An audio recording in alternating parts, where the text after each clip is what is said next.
जय मसीह की प्रियो, स्वागत है आप सभी का हमारे YouTube चैनल से it and have it Bible story में। तो आज हम सब रानी इज़ाबेल की कहानी को देखेंगे और सुनेंगे, और उसकी कहानी को सुनना और समझना हमारे लिए क्यों आवश्यक है, ये हम वीडियो के अंत में जानेंगे। तो हमारे पवित्र शास्त्र यानी बाइबल में से पहला राजा और दूसरा राजा में रानी इज़ाबेल की कहानी दर्ज है।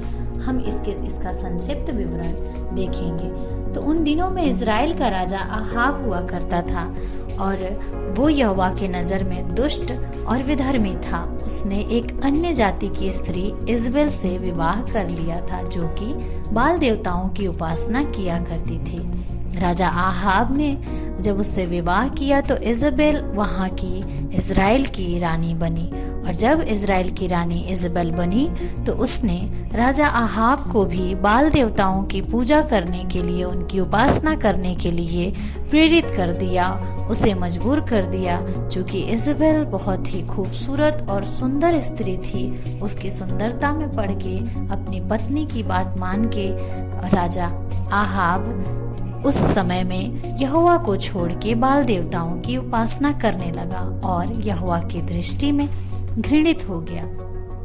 इस प्रकार से प्रियो, इज़ाबेल उन दिनों में सभी यहोवा की नबियों को, जितने इज़राइल में नबी रहा करते थे, उनको मरवाया करती थी, सताया करती थी, और उन्हें बंदी गृह में डाला करती थी और उनकी हत्याएं करवाया करती थी। उस समय में प्रियो, एलिया नबी हुआ करता था। एलिया ने स्वर्ग से आग उतारकर बाल देवताओं को झूठा साबित कर दिया। जब इसकी खबर इज़ाबेल के पास पहुंची तो वो बहुत ही क्रोधित हुई, और उसने अपने दूतों को एलिया के पास उसे मारने के लिए भेजा। लेकिन एलिया एरो पर्वत पर जाके छुप गया। यहाँ पे दोस्तों, एलिया एक कायर व्यक्ति नहीं था। उसके छुपने के बहुत सारे कारण थे। चूंकि हम इज़ाबेल की कहानी देख रहे हैं, इसलिए हम इज़ाबेल की बातों पर ध्यान देंगे। तो यहाँ पे एलिया जाके होरेब पर्वत पर छुप गया। उसी समय में एक नाबोत नाम का व्यक्ति हुआ करता था, जिसकी खेत थी, और वो खेत राजा आहाब खरीदना चाहता था। लेकिन नाबोत अपने खेत को बेचने के लिए तैयार नहीं था। तब इज़ाबेल ने नाबोत पर झूठा आरोप लगाया और उसे मरवा डाला, और उसके खेत को हड़प कर अपनाकर अपने पति आहाब को दे दिया। तो इस प्रकार से इज़ाबेल एक घृणित और अन्य जाति की बाल देवताओं की पुजारी थी। और इस प्रकार से, और उन दिनों में आपको बता दे प्रियो कि वो बहुत ही खूबसूरत थी और बहुत ही भड़काऊ और बहुत ही उत्तेजित करने वाले श्रृंगार किया करती थी, और उसके श्रृंगार को देखकर लोग मोहित हो जाया करते थे, वे विचार में फंस जाया करते थे। वो उनसे घृणित काम करवाया करती थी। रानी इज़ाबेल बहुत ही घृणित और उसकी आत्मा बहुत ही घृणित थी। प्रियो, आज भी हमारी कलीसियाओं में, हमारे लोगों में और हम में इज़ाबेल की आत्मा काम करती है। इज़ाबेल की आत्मा बहुत सारे लोगों से गलत काम करवाती है।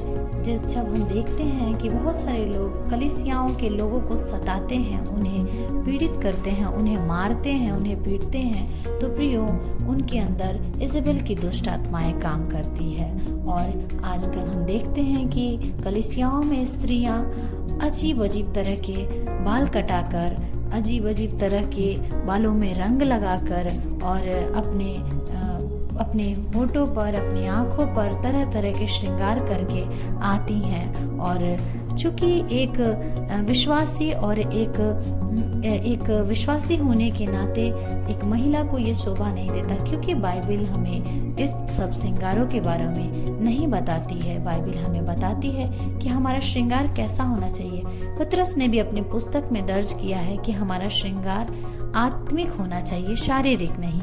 तो इस प्रकार से इज़ाबेल बहुत ही भड़काऊ श्रृंगार किया करती थी, और आज भी महिलाओं के, पुरुषों के जीवन में इज़ाबेल की दुष्ट आत्माएं काम करती है। तो इस प्रकार रानी इज़ाबेल थी, और रानी इज़ाबेल का अंत ऐसा हुआ कि उन दिनों में एलिया नबी ने भविष्यवाणी की थी कि इज़राइल के किले के पास इज़ाबेल को कुत्ते खाएंगे। और प्रियो, मैं आपको बता दूं, बाइबल इस बात का गवाह है कि ऐसा ही हुआ जब इज़बेल किले की खिड़की पर बैठकर अपने बालों को संवार रही थी और अपनी आंखों में सुरमा लगा रही थी। तब उसके पास खड़े हुए व्यक्तियों ने उसे ढकेल दिया और वो नीचे गिर गई, यहाँ तक कि उसके खून के छींटे उन दीवारों पे भी पड़े और उसके ऊपर से घोड़े रौंद दिए गए। उसके ऊपर घोड़े चढ़ गए और वो रौंद दी गई और कुत्ते आकर उसका मांस नोच नोच कर खाने लगे। और प्रियो, बाइबल इस बात का गवाह है कि जब लोगों ने उसको मिट्टी देना चाहा और उसके पास गए तो उसकी खोपड़ी, हथेली और पाँव को छोड़कर कुछ भी न पाया। तो इस प्रकार से हम देखते हैं कि इज़बेल का अंत कितना ही बुरा हुआ।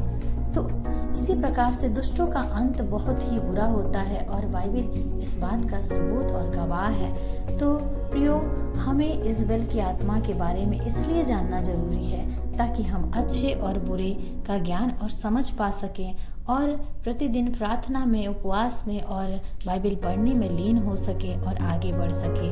तो हमें इज़बेल की कहानी से ये सीख मिलती है कि हमें अन्य जातियों में विवाह नहीं करना चाहिए, क्योंकि अन्य जातियों की स्त्रियां या पुरुष बस हो सकता है कि हमें अपनी बातों में फंसाकर दूसरे देवताओं की पूजा करवाएं, उपासना करवाएं, जिससे हमारा यहोवा परमेश्वर घृणित हो। और हमारा श्रृंगार कैसा होना चाहिए, इस विषय में भी हम इन पुस्तकों से सीखते हैं। रानी इज़बेल की जैसा श्रृंगार हमारा नहीं होना चाहिए, क्योंकि हम शारीरिक नहीं आत्मिक है और हमारा श्रृंगार भी आत्मा से भरा होना चाहिए। तो प्रियो, उम्मीद करते हैं इस कहानी से आप लोगों ने सीखा और समझा होगा। इसी के साथ वीडियो के साथ बने रहिए और अन्य बाइबल की कहानियों को जानने के लिए आप तैयार रहिए और उनसे सीखने के लिए आप तैयार रहिए। धन्यवाद परमेश्वर का।